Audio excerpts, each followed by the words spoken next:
I will remove the steering wheel and then replace the clock spring in order to stop the continuous airbag warning light. There are two bolts that hold the airbag to the steering wheel. I will unbolt them. Before proceeding, it is important to remove the negative terminal of the battery.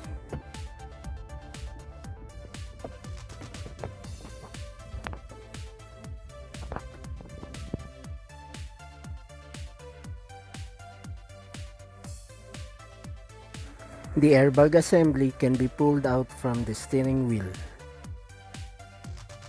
Here is the other bolt which fell inside the steering wheel when I was unbolting it.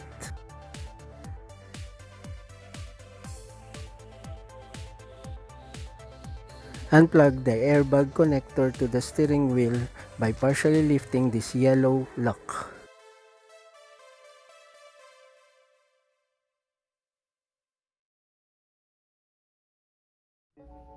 The airbag assembly has two pins and has a slot that will allow the connector to be plugged to it in one way.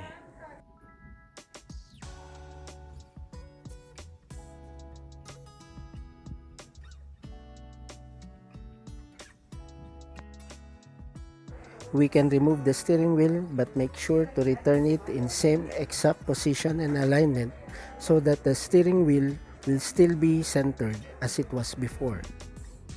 Before removing the steering wheel, remove the steering wheel connector. This white connector was unplugged from a 5-pin 1-row socket of the clock spring.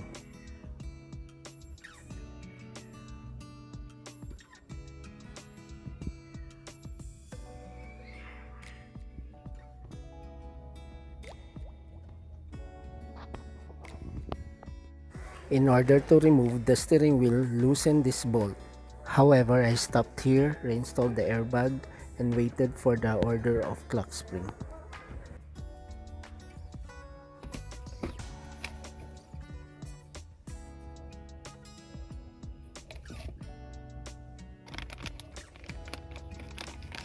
The clock spring has arrived and I removed the airbag assembly once again, and I am ready to remove the steering wheel now.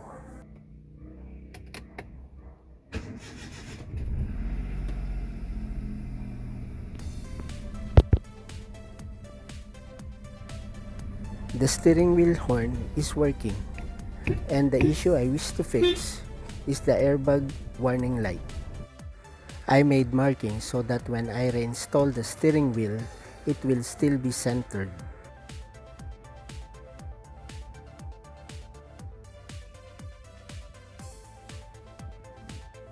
In here, I have loosened the bolt.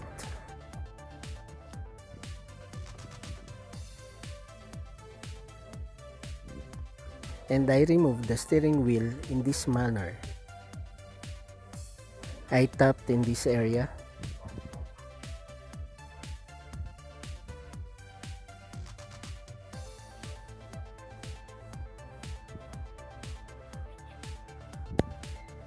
And also in this other side.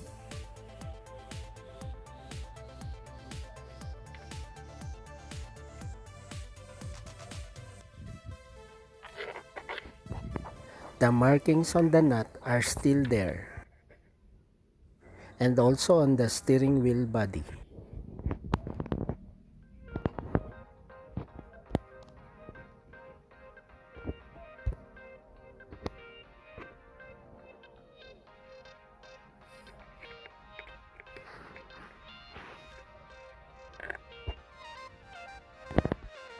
The clock spring is inside this plastic housing, so we have to remove these two screws. Pull up this plastic, it is just clipped.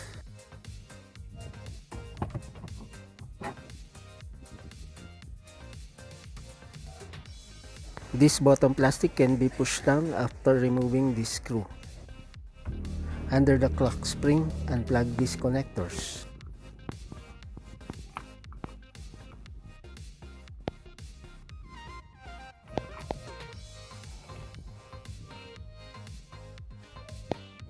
Locate the three clips that hold the clock spring.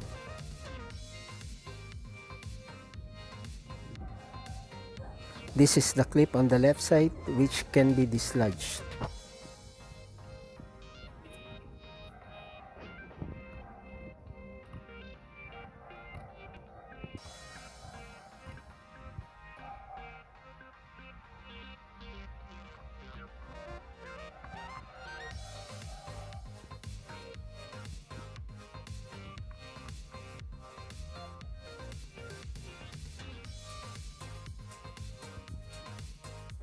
Here's another clip on the top.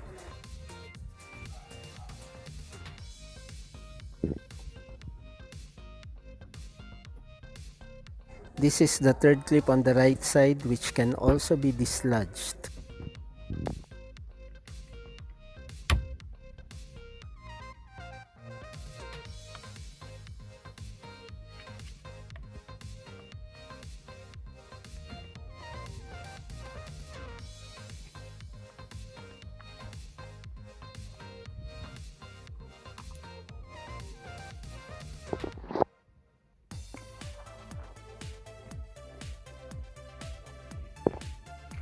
After removing the old clock spring, we can just install the new clock spring.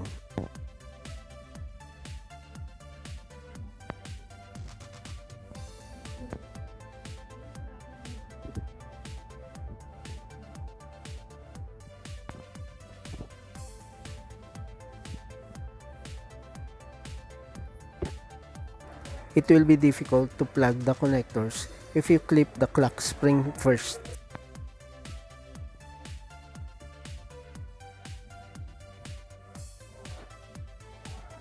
So I plug first the connectors before clipping the clock spring.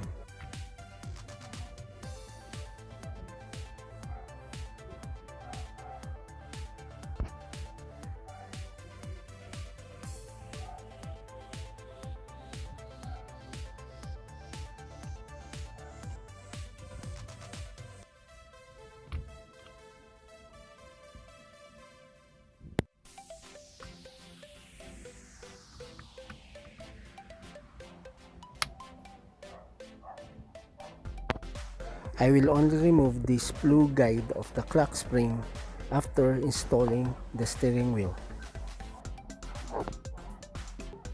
The clock spring I ordered has a missing white part in this area. But I still installed this to test if this will fix my airbag issue.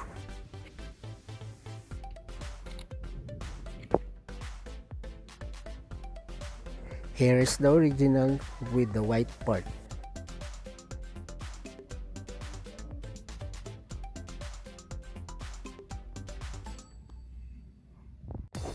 Here I have returned the plastic housing.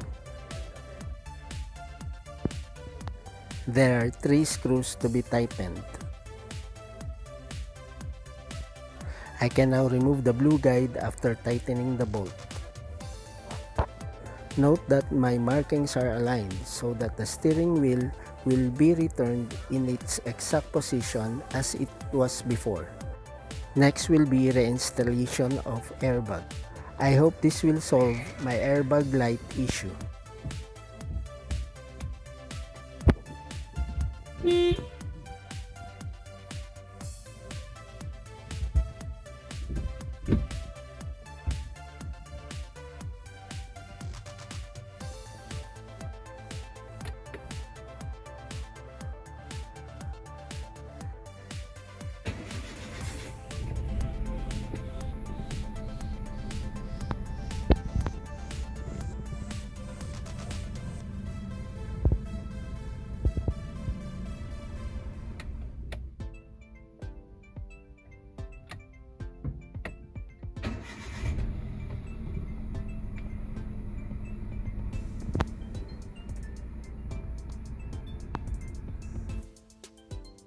That's all. Thank you for watching. Please like and subscribe.